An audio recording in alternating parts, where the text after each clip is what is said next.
कथं सन्ति भवन्तः आशासे भवन्तः कुशलिनः सन्ति। प्रिय विद्यार्थिनः, अद्य वयं पठामः अस्माकं नवमः पाठः। पाठस्य नाम भगवद्रूपम अतिथि। प्यारे विद्यार्थियों, कैसे हो आप? आशा करता हूँ आप बहुत अच्छे होंगे। आइए आज हम अपना नवम पाठ अर्थात पाठ 9 प्रारंभ करते हैं, जिसका नाम है भगवद रूपम अतिथि अर्थात अतिथि भगवान के समान है। प्यारे विद्यार्थियों, इस विषय में आज हम पढ़ेंगे हमारे अतिथि के विषय में। एकस्य नृपस्य सरोवरे बहवः स्वर्णपक्षस्थाः हंसाः निवसन्ति स्म। तेषु प्रत्येकः हंसः प्रति 6 मासे नृपाय एकं स्वर्णपक्षं ददाति स्म। अनेनैव कारणेन ते हंसाः सरोवरस्य उपरि स्वाधिकारं मन्यन्ते स्म। एकदा स्वर्णपक्षस्थः एकः अन्यः हंसः सरोवरे आगच्छत्। तं दृष्ट्वा सर्वे हंसाः अचिन्तयन् यत् यदि अयम् अत्र स्थास्यति तो अस्माकं भोजने भागं याचिष्यते। अतः ते हंसाः तथा आकुर्वन् येन सः ततः पलायेत्। परिणामस्वरूपं सः हंसः ततः नृपस्य समीपम् आगच्छत्। आकथयच्च, महाराज, ते हंसाः तस्मिन् सरोवरे स्व अधिकारं मन्यन्ते। प्यारे विद्यार्थियों, ते भवते 6 मासे एकं स्वर्णपक्षं यच्छन्ति।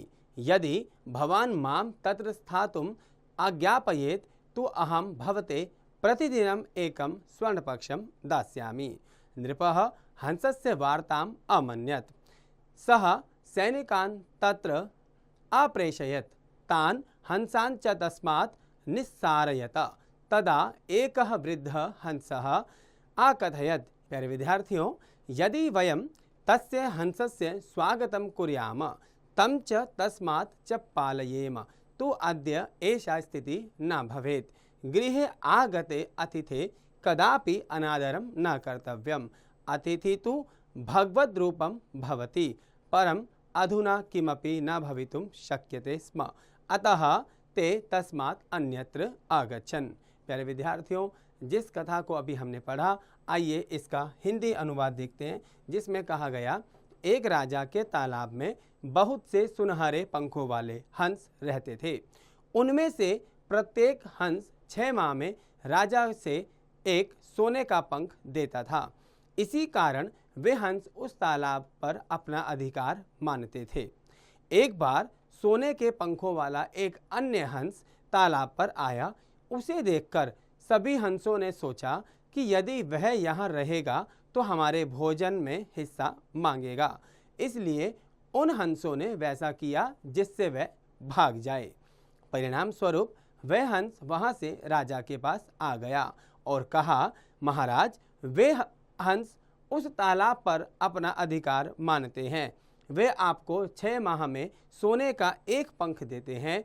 यदि आप मुझे वहां रहने दे के लिए आज्ञा दें तो मैं आपको रोज सोने का एक पंख दूंगा। प्यारे विद्यार्थियों, इसके बाद राजा ने हंस की बात मान ली। उसने सैनिकों को वहां भेजा और उन हंसों को वहां से निकाल दिया। तब एक बूढ़े हंस ने कहा, यदि हम उस हंस का स्वागत करते और उसे वहां से न भगाते तो आज यह स्थिति न होती। घर आए अतिथि का कभी अनादर नहीं करना चाहिए।